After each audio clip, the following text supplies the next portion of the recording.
Greetings. Welcome to ITR Live. I'm your host, Chris Hagenow, and we are back here in the Hendrickson Library at the Center for the Preservation of Western Civilization at ITR World Headquarters in Central Iowa. You got the John Hendrickson and myself here today, ready to thrill and excite you on another action-packed, fun-filled episode of the gold standard in Iowa conservative entertainment. John, it's good to be back. It is, yeah. I got to be honest, I completely forgot how to run all the controls here. I was staring at it. It's been so long. I just looked at it. I was like, okay, so what's next? I'm pretty sure I hit record on the camera, and then I was stared at the audio like I don't know what to do. How do you make all these buttons work? Yeah. And so then we just finally figured it out, got rolling. I did well in the intro. Yes, yeah. And I thought the one thing I do know how to do that is hard-coded in me that I will not forget is how to open a can of pop. Yes. So we are here, Dr. Pepper Zero. Thank you for your wonderful product, and we are here ready today to have another fun episode on tax policy and related good things. All right. Housekeeping before you get going, John. It's been a while, but let's catch up on trivia real quick. Yeah, so our question from last time, it was asking about a significant event of the Civil War in July of 1863, and the hint was from a quote, and this was from a person who survived this event. He said, "We gained nothing but glory and lost our bravest men." And so we had one person answer, and that was a longtime listener, David Kerr. Yes. And I think he may be running the record for getting trivia questions right. Well, look, if there's ever merch, David gets some merch. So we will figure that out. The answer was Pickett's charge. Yeah. At the Battle of Gettysburg. I knew it was a Gettysburg thing. How many years since Gettysburg? I know we all did 250 on the 4th of July, but 1863. I'm not.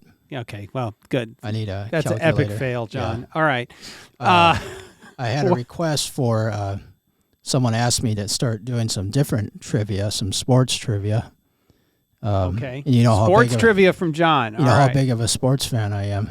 And so here it is, sports trivia. Who was the first president to throw out the first ball of the baseball season? Ooh, that's a great question. Who was the first president to throw out the first ball of the baseball season? The very first pitch by a president on a baseball game. So, all right. It's a mix of politics and sports. That's the best I can do for sports. That is good. All right. All right, well, have at it, folks. Don't let David or Bill Gustav win every time. Jump in on this. I feel like that's something that someone knows. Get away from the Civil War stuff for a little while. Yes, yeah. And get back into it. All right. We got just a few things I want to talk about today. But I'm going to let you kick it off, John. What did you come up with real quick on this one? Yeah, so there's just interesting story today in the Wall Street Journal, and this has actually been going on for some time, but the White House, one of their initiative is basically to try to straighten out the Smithsonian Museum of American History. And basically that museum has been politicized, sort of with a left-wing view of American history. And so they issued about a 160-page report called Saving America's Story, which is, in a sense, an attempt to try to correct what's going on. And I think J.D. Vance, Vice President Vance, has sort of been one of the leads on this. But just to give an example, so if you went there, you could see some of the exhibits. For example, you would find out that early leaders, and I quote, "early leaders envisioned a country that promised opportunity and freedom, but only for some." And then they say that the Pledge of Allegiance was described to instill American nationalism through flag ceremonies. And, of course, you know what nationalism to them signifies. Right. And then the Founding Fathers, of course, are racist, anti-immigrant slave owners, but they neglect to mention that Alexander Hamilton was instrumental in establishing abolitionist societies. So the full story isn't being told. It's just basically more of a negative a view of American history. And so I think this is a good thing if they can get some of this corrected to have a more balanced view of our national story. I mean, wonder why, over the 4th of July, I was shocked to listen to some of the comments by people on the left about just the awful things they were saying about America in this 250. And here's just one. This is one of the socialists that won one of the primaries. Mm-hmm. And here's a quote. "This country is a F-word disgrace. I forgot to get napkins, so I just wiped my hand on the American flag behind me." I mean, and I was listening to C-SPAN on the radio driving up. As one does over the 4th Yes, of July. yeah. And it was the Washington Journal program where they have these viewers call in, and majority of them were from the political left, from Democrats, and they were all just bashing the United States like this was the most awful country, and it was just alarming. And then to read what some of these candidates are saying about this country is just. I did see a couple of things recently that talked about how the Democrats, the organized left, is losing ground in the fight against their base. And we've talked about this time to time on the show, John, that look, both parties have a base. The Republican base is conservative, the Democrat base is liberal, and that you come together but that the base of the Democratic Party has been drifting left and is making it increasingly difficult for Democrats to win elections. Obviously, they win some. They win several this year. But the Democrat brand is among the entire electorate is not in great shape. Not to say that even Republicans are that much better, but that this kind of sentiment is.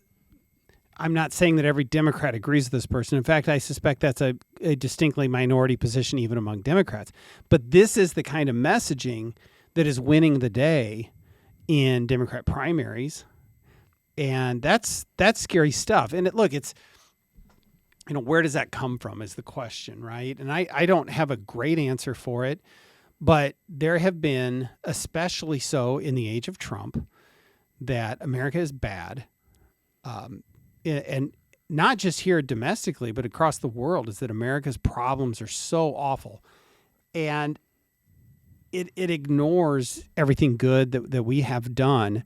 And part of it, we talked about this in pre-production once, not too long ago, John, is that conservatives typically think of America as the greatest nation that has ever been and the greatest force for good in all of the things that we have been. And liberals and progressives seems to focus only on what America can change and become. And that's not inherently bad, but in an effort to win the day on that, they want to demonize the thing that we have. And that's not good because even, conversely, conservatives aren't talking about it. The future is bleak.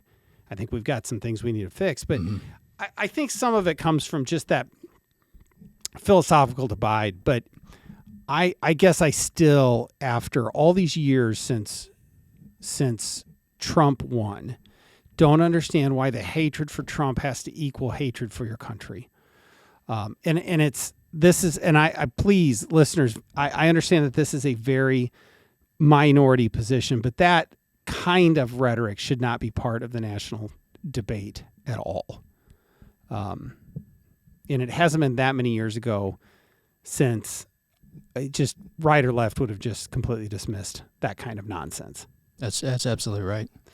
And I think you brought up America 250, John, and I would debated whether I wanted to kind of offer this take here. And I will say this maybe before we go any further. I don't know quite what word to attach to it, but I was left wanting.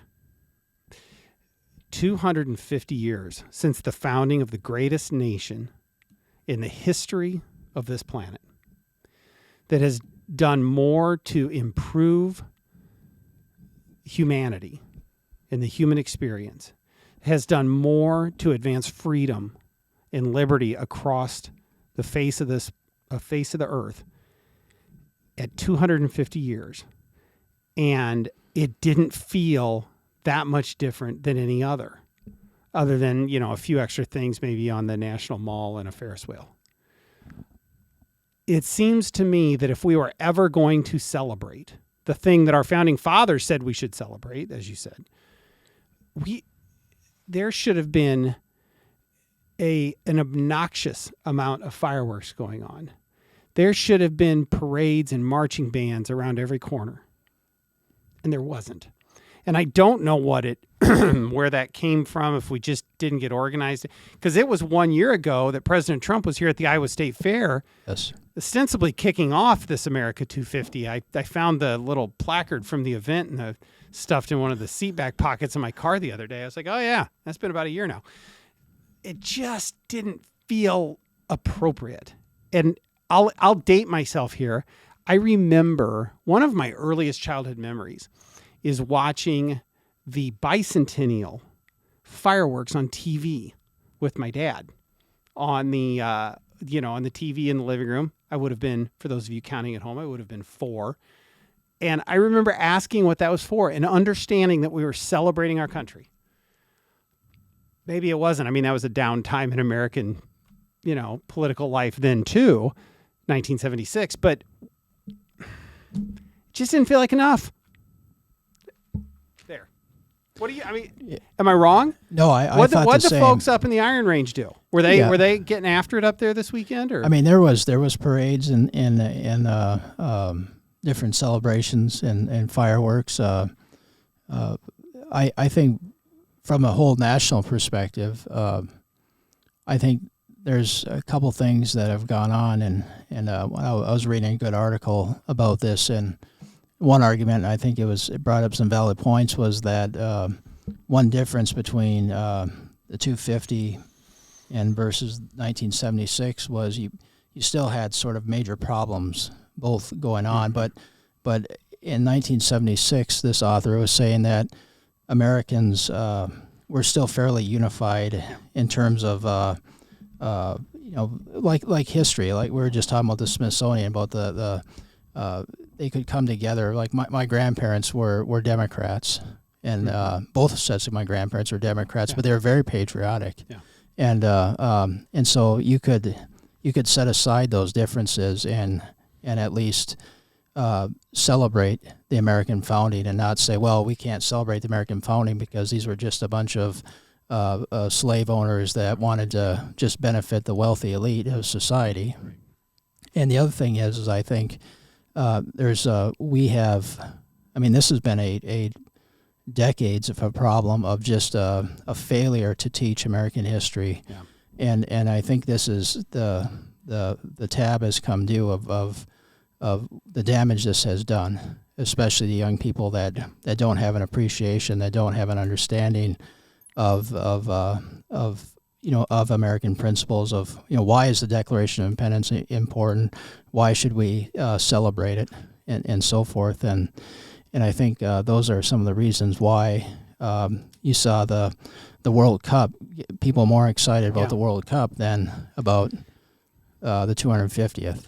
And yet, and I'll conclude this part with this, and yet in that World Cup, you saw people coming from all over the world to America, and with their own eyes see, we're not perfect, but there's a lot of great in this country. Yeah, I remember you saying that. Yeah, and there's been all sorts of internet memes and reels, and there's all sorts of. The most recent one I saw is Erling Haaland. He's a striker for Norway, very prominent superstar type level. And for some photo shoot, the Norway team went to a Western wear store in Texas when they were in Dallas. And so it's him with a nice big hat and the brand new pair of boots. And it's like, that's awesome. Let's celebrate American life. And I think that's what the American, there's some things we should be very proud of. We should never admit that we should never try and say that we're perfect, that we've always gotten it right. But I would submit that part of what makes America great is that we have worked through those and come out stronger on the other end. And seeing how great we are reflected in the eyes of people who sort of had the scales lifted makes me realize what we still have, and that I still believe that we have very bright days ahead as a nation, but we have to figure out how to deal with this hopefully small portion of the population that seems to relish in demonizing what we have been, because it has been the greatest experiment in government ever and is a foundation for many amazing things that I think we will still achieve. But it is troubling times when these sorts of things are part of our national discourse. Yeah. I was reading some old speeches from two presidents I really don't have much agreement with, Woodrow Wilson and Franklin Roosevelt, and they were very patriotic in their speeches. Yes. Mm-hmm. Yeah, I mean, you talked about your grandparents. Yeah. My grandpa was a labor Democrat. Grew up in the Depression. Thought FDR saved the world, and all of it. But he was an American. He's proud of his country. Served in World War II, and he believed all those same things that we do. And there was a common. Even as I got older, we talked about politics. There was a very much a common thread about what we believed, and that is shaken these days. All right, America's 250 years old. America's awesome. I celebrated. I just wanted a little bit more from everybody else. And look, I still think the individual American did their job. I was actually on the 4th. I was driving home at about 10 o'clock at night down the interstate. There are a lot of fireworks going up in the air. So, I mean, there was a whole lot of freedom going on that evening, and that was fun to see. All right. Let's see. We had another troubling article, and I hate to just pivot right back to negativity, John, but you sent me this article about these faith leaders getting ready to complain about election laws, right? Yes, yeah. So a group of pastors warn that voting rights are the moral issue of our time. That's from the headline in the Des Moines Register.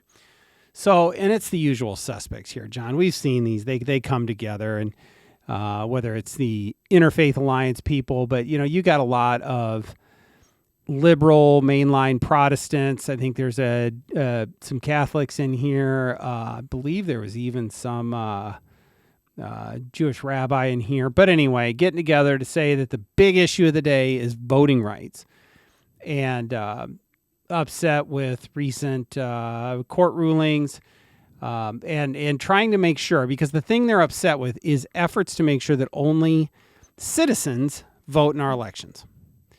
So faith leaders, led predominantly by people who I believe come out of at least a nominal Christian faith, to say that the issue of our day from a moral standpoint is restoring the right of non-citizens to vote in our elections, or at least muddying the waters. Is that fair?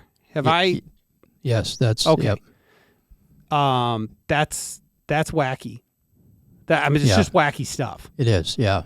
And that's what kind of caught my attention, was that headline, and then reading this and basically making the case that, and they're specifically trying to lobby against the SAVE Act, and saying that, well, if you have to show ID or require proof of citizenship to vote, then that's sort of some injustice. And I don't, we, in Iowa here, we have voter ID, and I don't think that is any kind of restraint on anybody. I mean, what, there's really nothing you can do this day and age without an ID. Well, that's absolutely true, and that's really what it comes down to. From the article, they all spoke about doing as their religions teach by loving neighbors and community members regardless of their background. I mean, fine. Which also means sticking up for their rights when they are in jeopardy. Like, well, okay. They also said voting rights for all eligible citizens are essential to a healthy democracy. Well, okay. I've heard no one say that the issue that we're being debated is a poll tax. I know the left likes to conflate these things. But if you're eligible to vote, you can vote in this country. You just can. That's right. And, respecting the dignity, this is one of the people on it, respecting the dignity of every human being means being sure that every eligible voter is able to exercise their voting rights in a way that works for them. Well, you know what it works for me is if you would bring the ballot to my house along with some DoorDash. That's what works for me. I think we should do it that way. And and bring a couple extras just in case. That's what works for me, John. Where's the civic duty to go do it the way the rules provide? I mean, there has to be a set of rules, doesn't there? Because this reads like they just don't want rules at all. So, but that's the logical conclusion of that argument, is it not? Yeah. And if there's no rules, what are we doing? And in this, look, I'm going to get to my real point in a minute because I'm not there yet. If there are rules, we're just now debating what those rules should be. And they're upset at Attorney General Brenna Byrd for prosecutions on people for voting illegally. Oh, and she's got a conviction, which is in the article. That doesn't matter. It's just she wants to fight to litigate the actual rules that people are following them. No good. Everybody, however they want to do it. You know what I'd really like is if we could have some live music at the polling locations. That's how I want it to be. That's in my manner of voting. I think there should be a drop box in my cul-de-sac, John. That would make it easier for me and work on my schedule. I have no responsibilities as a citizen to comply with the rules or to actually take a forward step of participating in the process. We just should do it however anybody wants to. Right? Yeah, that's what this is implying. Okay. Yep. Can I get to my point now? Yep. Because you've done so much talking on this. Yeah. Faith leaders, do you know what, at least most of them, if I read this list right, do you know what their work should be focused on? The gospel. Or the other leaders in there. And look, if that's what their church is and their parishioners, their members want them working on, if that is the thing, I guess. But at some point, aren't they losing track of, the faith thing? I don't get it. I've never understand this aspect of this activist left inside of these religious affiliations. But they set aside the tenets of the faith to pursue a political goal. I haven't found that in the Bible or whatever that's troubling to me. And I won't use the worst words for it. Like, if you are in fact liberal, you can be a liberal and a Christian. I think it's difficult, but be that as it may. But the tenets of the faith come first, don't they? That's right. Yeah. To me, that troubles me as a Bible-believing Christian. But you want to jump on that one? Well, no, I think it's absolutely right. You're right on that because one thing is they take the the social justice aspect and that becomes their gospel, and so it's this actually goes back to the early 20th century, and there's a great book by J. Gresham Machen called Christianity and Liberalism. And he talks about, and it's not political liberalism, but theological liberalism, and that's, in a sense, you can see where some of these, at least on the Protestant side, where some of those mainstream churches start moving way to the left, and you start seeing a lot of these people say, Jesus was a socialist, and in fact that was actually quoted in. One of these Democrats that just recently won one of the primaries said that. We're seeing that now come out of this Tallarico in Texas. Yeah, there's 6 genders. Yeah, well, I don't remember Jesus talking about that. Yeah, I mean, so it is. And the other thing is, the moral issue of our time. Well, what about life? Yeah. And this here is basically saying that because non-residents can't vote, that this is somehow immoral. Yeah. Look, there's no doubt that the Bible calls believers to be charitable, to do unto others, and that should make its way. And I think far too often believers neglect that. I think that is absolutely fair. But in getting there, you conflate that with all these political issues of the day and ignore so many other things that are said, and that's troublesome. I remember, and I'm not a trained theologian, but I think it was in Acts where the church on their own shared with each other and provided for each other. It wasn't Acts 2. It wasn't government mandating. That's right. That, yeah. And that's the difference, right? Is being charitable doesn't mean that we are voting to raise taxes and give it away by way of social programs. That could impact your political philosophy. That's fair. It really is.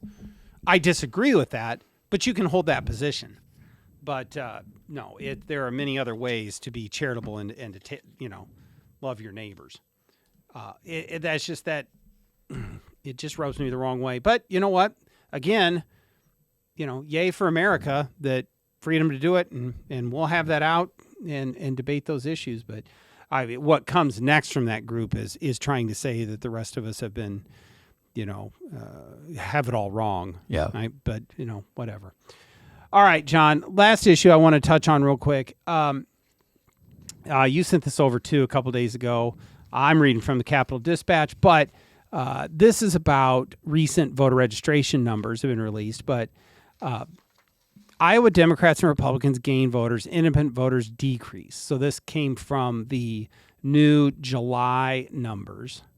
So Democrats gained more than 27,000 voters. Republicans gained more than 17,000 voters over the last month. So, and independent voters declined, right? So I think I'm reporting that right. Yes, yeah, that's right. Obviously, this is a relatively big movement of voters. This comes from the fact that we just had robust primaries. If you're an left-leaning independent and you wanted to go vote probably in the Senate primary between Walz and Turek, you had to change your registration. We don't have open primaries like that to become a Democrat and vote in that primary. And likewise for Republicans, if you wanted to be in the gubernatorial primary or the Senate primary. So there's often in these numbers, you can spot signs of momentum a little bit. Obviously, there's more new Democrats than new Republicans in that, right? I mean, I think fairly said that's a noteworthy number. Anything else that jumped out at you from this? Or well, the first thing that jumped out for me was that I think this completely discredits what Rob Sand has been saying about the primary system. Because tell me more. I'm interested. Yeah, I want to hear this take. The argument is that Iowa's closed primary is discriminatory. It's not democratic because I have heard this. People cannot fully participate. Yeah. And this shows that that's not true because the independents are shrinking. That means those people switched to either vote for Republican or Democrat John, they had candidate. to do it in a way that wasn't convenient for them. Yeah. And so they, no one brought the Northern Lights pizza to their house and or the drop box to their cul-de-sac. But I think it does discredit his notion of this, his preference for, which would be a disaster if we had it, a jungle primary. We can't ever do that. Yeah, but I think this shows that Iowa's system is not burdensome. Yeah. If you're an independent and you want to vote in a primary, all you have to do is switch your party, and then you can switch back if you want to go back to independent. And I think this demonstrates that the system works and it's not discriminatory. Yeah. And maybe I'm simple-minded, but if you want to participate in a Republican primary, you should be a Republican. Yes. And vice versa. Yeah. I just I don't know why that's such a controversial topic. Yeah. Look, this is I'm going to get to the Rob Sand point in a minute. Over the past several years, Republicans have been adding to their number, and this margin probably narrowed a little bit, but what are the top line numbers, Republican versus Democrats in this state? Yeah, Republicans 711, basically 712. Yeah. Thousand. Democrats 528,000. Yeah, that is a number that, I mean, was even 15 years ago. There were more Democrats than Republicans. Things have changed. That those numbers have realigned. Maybe they're drifting back. I don't know, but I don't think you can base anything off of this. Obviously, they cut into it by 10,000 voters. Okay, but that's a big starting advantage for statewide Republicans in this state. And we'll have to continue to look at it and see how those trends go between now and the fall. I do want to real quick, because we spent some time on election laws. These, going to a jungle primary, ranked choice voting, getting rid of the Electoral College.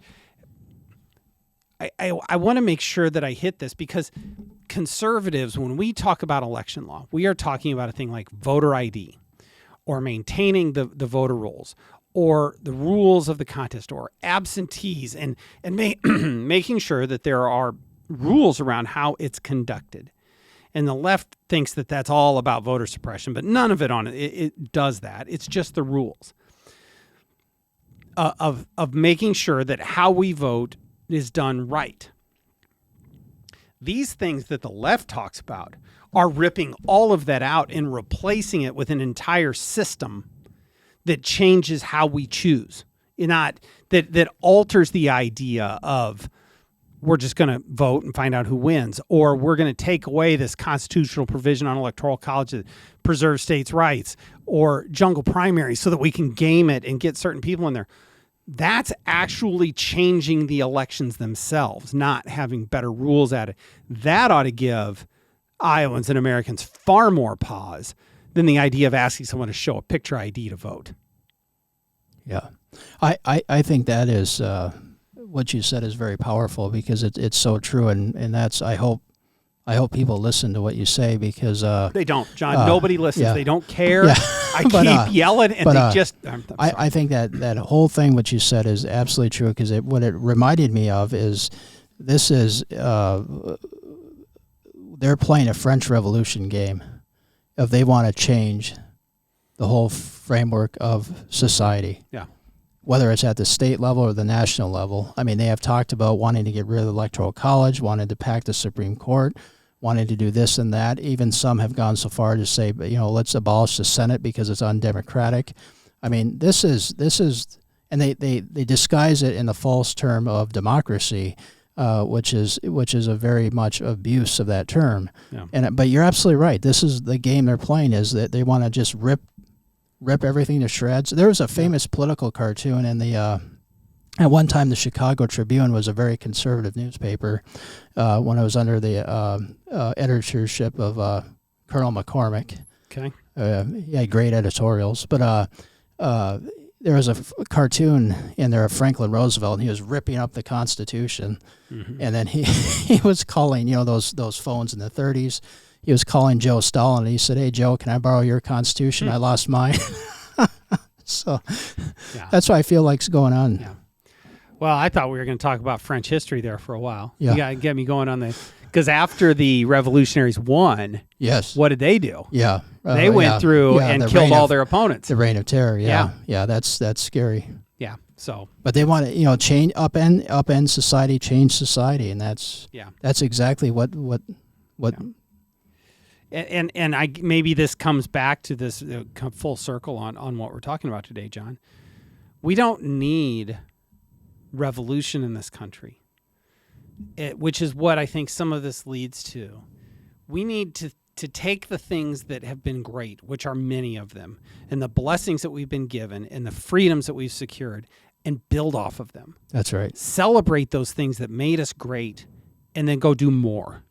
Not rip it down, demonize it, cast it aside, and try and reinstall it with political systems that have been proven not to work over the last couple hundred years. That's right. But that's what's at stake here. Yeah. So, and that's what we're fighting for. Yeah. All right. I think that's a good spot to end. Yeah. Okay. Yeah. Well, good. We're going to table where the gubernatorial candidates are on taxes, because we need to come back around to that. That's right. And I feel like I wouldn't be doing that topic enough we need service. we need to so probably do a that's whole, homework assignment Yep. for next time, John. Yeah. Where do the candidates stand on taxes? We need to do a whole episode on that. Yeah. So.